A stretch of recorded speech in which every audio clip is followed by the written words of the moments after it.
ፋኖ በሸዋ ጎጃምና ወሎ ውጊያዎችና የአደረጃጀት ስራዎችን መሳ ለመሳ አበክሮ እያካሄደ ሲሆን የአገዛዙ ጦር ደግሞ ንጹሃንን እየጨፈጨፈ ቤተ እምነቶችን እያወደመ ነው። ትሰሙታላችሁ። ጀነራል ጻድቃን የኢትዮጵያና ኤርትራ ጦርነት አይቀሬ ነው ማለታቸውን ተከትሎ ኤርትራ ምላሽ ሰጥታለች። የማያውቁትን ነገር ተናግረዋልን ብላለች። ዝርዝር አለ። አቶ ጌታቸው የእግድ ደብዳቤ መጻፋቸውን በቀጠሉበት በዚህ ወቅት በትግራይ ከተሞች ደግሞ ውጥረቱ እንዳየለ ነው። ዩክሬን ከሩሲያ ጋር የ30 ቀናት የተኩስ አቁም ስምምነት ለማድረግ ዝግጁ መሆኗን ገልጻለች።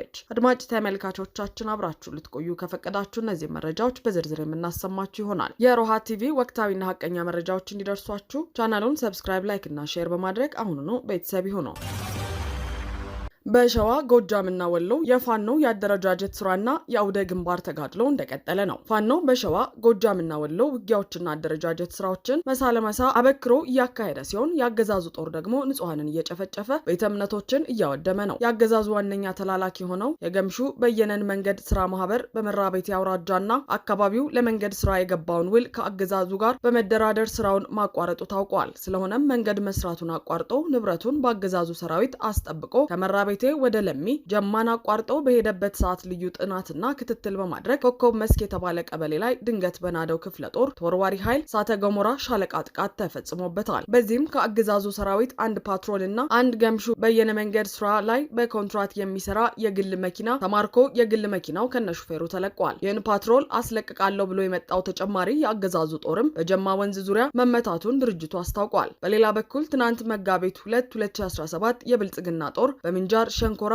ዮሐንስ ቤተክርስቲያን በመግባት የጥበቃዎችን መሳሪያ ነጥቆ ታሪካዊ ቅርሶችን ነዋተ ቅዱሳትን ዘርፈዋል። ይህን ዘረፋ ሲፈጽም በአካባቢው ካሉ ፋኖች ጥቃት እንዳይደርስበት በርካታ ቁጥር ያለው ጦር እንዳሰለፈ የተገለጸ ሲሆን ፋኖ ኃይሎችም ቤተክርስቲያኑ ላይ ውድመት እንዳይደርስ በሚል ተኩስ ከመክፈት ተቆጥበዋል ተብሏል። አማራ ፋኖ በወሎ ቤተ አማራ ባስተላለፈው መልእክት ደግሞ የልዩ ኮማንዶ 4ኛ ዙር ስልጠና ለመጀመር ዝግጅቱን ማጠናቀቁን አሳውቀዋል። ጥሪውን የምናስተላልፍልህ የቀድሞው የአማራ ልዩ ኃይል ኮማንዶ ዩኒቲ አደራጅና አሰልጣኝ የነበርን የጀነራል አሳምነው ጽጌ ልጆች ነን ሲልም የድርጅቱ ስልጠና መምሪያ አሳውቀዋል። የምልመላና ስልጠና ስራን ለማከናወን እድሜያቸውና የጤና ሁኔታቸው የሚፈቅድላቸው በየትኛውም የሀገሪቱ ክፍል የሚገኙ የአማራ ልጆችን መልምሎ ማሰልጠን እንደሚፈልግ የገለጸው ስልጠና መምሪያው ከመጋቢት 3 2017 ጀምሮ እስከ መጋቢት 15 2017 ዓ.ም ባለው ጊዜ ወደ አማራ ፋኖ በወሎ ቤተ አማራ የጦር ሰፈር በመምጣት የስልጠና ማዕከላችን ሊሰጥ ያሰበውን የልዩ ኮማንዶ ስልጠና እንድትወስዱ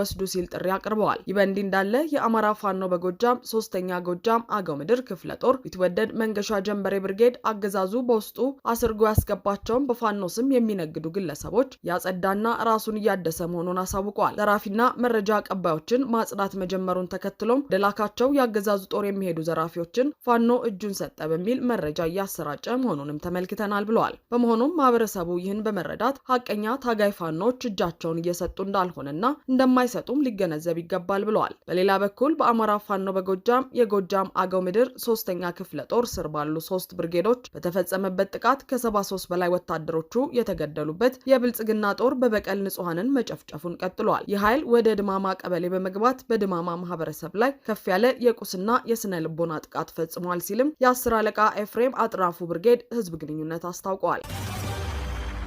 ጀነራል ጻድቃን የኢትዮጵያና ኤርትራ ጦርነት አይቀሬ ነው ማለታቸውን ተከትሎ ኤርትራ ምላሽ ሰጠች። የትግራይ ጊዜያዊ አስተዳደር ምክትል ፕሬዝዳንት የሆኑት ጀነራል ጻድቃን ገብረትንሳኤ በትናንትናው ዕለት በኢትዮጵያና በኤርትራ መካከል ጦርነት ሊነሳ ጫፍ ላይ እንደደረሰ ገልጸው በዚህም ትግራይ የጦር አውድማ መሆን እንደሌለባት አሳውቀው ነበር። ጀነራሉ በእንግሊዝኛ ባሰፈሩት መጣጥፍ የኢትዮጵያና ኤርትራ ጦርነት አይቀሬ፣ እኛ ግን ይህን ለማስቀረት መስራት አለብን ብለው ነበር። ለዚህ አስተያየት የኤርትራ ማስታወቂያ ሚኒስትር አቶ የማነ ገብረ መስቀል ትናንት ማምሻውን መልስ ሰጥተዋል። በመልሳቸው ያሰፈሩት የመጀመሪያው ነጥብ ጀነራል ጻድቃን ከዚህ ቀደም ኤርትራን የመውረር አጀንዳ ደጋፊ መሆናቸውን ነው። በተለይም አሰብን በኃይል ወደ ኢትዮጵያ ስለመጠቅለል ጀነራሉ በራሳቸው አንደበት እየተናገሩትን አውስተዋል። ሁለተኝነት ያነሱት ነጥብ ደግሞ የኢትዮጵያና ኤርትራ ግንኙነት ጥሩ በነበረበት ወቅት ጭምር ኢትዮጵያ በአሰብ ላይ ይገባኛል ጥያቄ እንድታነሳ በሚስጥር ሲቀሰቅሱ እንደነበር ነው። አቶ የማነ ሲቀጥሉም በኢትዮጵያና ኤርትራ ጦርነት ወቅት ኢትዮጵያ አሰብን ለመጠቅለል እድሉን ባለመጠቀሟ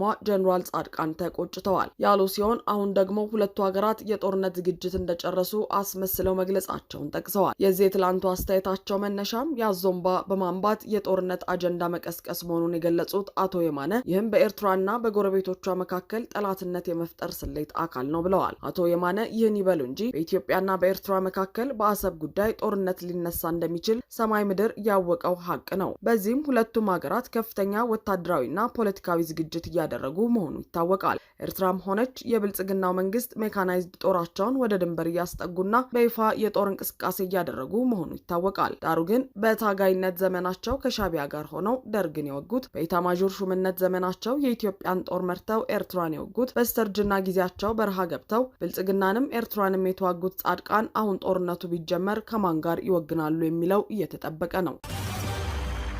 አቶ ጌታቸው የእግድ ደብዳቤ መጻፋቸውን በቀጠሉበት በዚህ ወቅት በትግራይ ከተሞች ደግሞ ውጥረቱ እንዳየለ ነው። በትናንትናው ዕለት የትግራይ ጊዜያዊ አስተዳደር ፕሬዝዳንት አቶ ጌታቸው ረዳ ሌተናል ጀነራል ፍስሐ ኪዳኑ ፍስሐ ማንጁስ ላይ የእግድ ደብዳቤ ጽፈዋል። የእግድ ደብዳቤው ዘላቂና ጥቅማ ጥቅም እስከ ማስቀረት የዘለቀ እንደሆነ በጻፉት ደብዳቤ ለሚመለከታቸው አካላት በግልባጭ አስታውቀዋል። ጌታቸው ከትናንት በስቲያ ምሽት በሶስት ከፍተኛ የሰራዊት አመራሮች ላይ ጊዜያዊ የእግድ ደብዳቤ መጻፋቸው ይታወሳል። ዛሬ ኃላፊነት ታቸው በአግባቡ አልተወጡም ያሏቸውን የሰላምና ጸጥታ ቢሮ ኃላፊ ላይ ሙሉ የእግድ ደብዳቤ ጽፈዋል። የእግድ ደብዳቤው የተጻፈላቸው ሌተናል ጀነራል ፍስሐ ኪዳኑ ከዛሬ መጋቢት 2 2017 ዓ.ም ጀምሮ ከማንኛውም መንግስታዊ ጥቅም በመራቅ ማንኛውም የጸጥታ አካል እንዳያዙ እግድ ተላልፎባቸዋል። ጌታቸው ይህን ደብዳቤ በአቶ ፍስሐ ላይ የጻፉት ከትናንት በስቲያ በሶስት ጀነራሎች ላይ የጻፉትን የእግድ ደብዳቤ ጀነራሉና ቢሮአቸው እንደማይቀበሉት ከገለጹ በኋላ ነው። ይህ በእንዲህ እንዳለ መጋቢት 1 2017 ዓ.ም በሶስት ከፍተኛ የሰራዊት አመራሮች ላይ ከተወሰደው ጊዜያዊ የእግድ ትዕዛዝ በኋላ በአዲግራትና በአዲጉዲሚ ከተሞች በታጠቁ ኃይሎች የታገዘ መፈንቅለ ስልጣን ተካሂዷል። መቀለም ሙከራዎች ነበሩ። በአዲግራት የተካሄደው በሰራዊት የታገዘ መፈንቅለ ስልጣን ያለ ግጭት የተካሄደ ሲሆን በአዲጉዲም ከተማ ታጣቂዎች በወሰዱት እርምጃ የከተማው በርካታ ሰዎች የአካል ጥቃት ሰለባ እንደሆኑ ተነግሯል። በአዲጉዲም ከተማ የአካል ጉዳት የደረሰ ቢሆንም የሞተ ሰው ስለመኖሩ ማረጋገጥ አልተቻለም።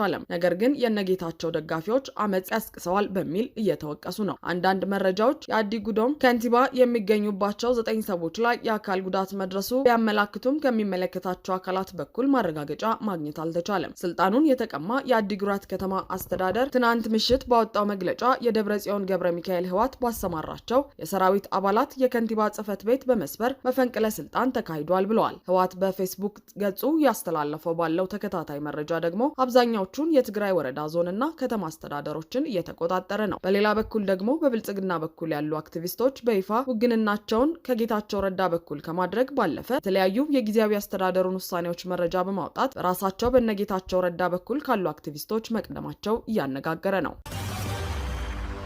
ዩክሬን ከሩሲያ ጋር የ30 ቀናት የተኩስ አቁም ስምምነት ለማድረግ ዝግጁ መሆኗን ገለጸች። የአሜሪካና የዩክሬን ባለስልጣናት በሳውዲ አረቢያ ካደረጉት የአንድ ቀን ውይይት በኋላ ዩክሬን በአሜሪካ የቀረበውን የ30 ቀን የተኩስ አቁም ስምምነት ለመቀበል ዝግጁ መሆኗን ተናግራለች። የዩናይትድ ስቴትስ የውጭ ጉዳይ ሚኒስትር ማርኮ ሩቢዮ ሀሳቡን ለሩሲያ እንደሚያቀርብና ኳሱ በእነሱ ሜዳ መሆኑን ተናግረዋል። የዩክሬኑ ፕሬዝዳንት ቮሎዲሚር ዜሌንስኪ እንዳሉት አሁን ሩሲያ በአዎንታዊ ሀሳብ እንድትስማማ ማሳመን የአሜሪካ ኃላፊነት ነው። የማክሰኞው የጅዳ ውይይት በዜሌንስኪና በዶናልድ ትራምፕ መካከል በጽህፈት ቤታቸው ኦቫል ኦፊስ ውስጥ ከተፈጠረው ያልተለመደ ግጭት በኋላ በሁለቱ ሀገራት መካከል የተካሄደ የመጀመሪያው ይፋዊ ውይይት ነው። ሁለቱ ሀገራት ባወጡት የጋራ መግለጫ አሜሪካ ከዚህ ቀደም ታይቶ በማይታወቅ ሁኔታ በዋሽንግተን በተካሄደው ፍጥጫ በኋላ ያቋረጠችውን የደህንነት መረጃዎች ልውውጥ እና ወታደራዊ ድጋፍ ማድረግ እንደምትጀምር ተናግራለች። የዩናይትድ ስቴትስ እና ዩክሬን መግለጫ ሁለቱም ልዑካን ተደራዳሪ ቡድኖቻቸውን ለመሰየም ተስማምተው ወዲያውኑ የዩክሬን ዘላቂ ደህንነት የሚያረጋግጥ ሰላም ለማስፈን ድርድር ይጀምራሉ ብለዋል። የዩናይትድ ስቴትስ የውጭ ጉዳይ ሚኒስትር ሩሲያ ሀሳቡን እንደምትቀበል ተስፋ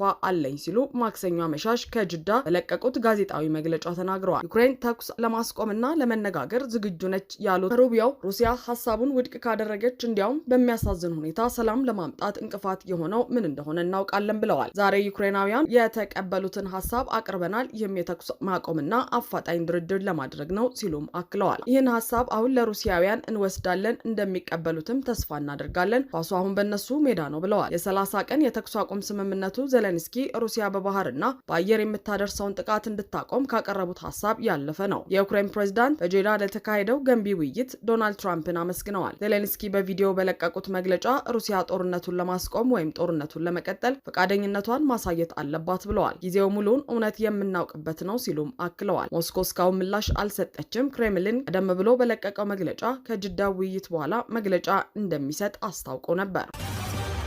አድማጭ ተመልካቾቻችን የሰዓቱ የሮሃ ቲቪ ዜናዎች የተከታተላችኋቸውን ይመስሉ ነበር። አብራችሁን ስለነበራችሁ ከልብ እናመሰግናለን። ሰላም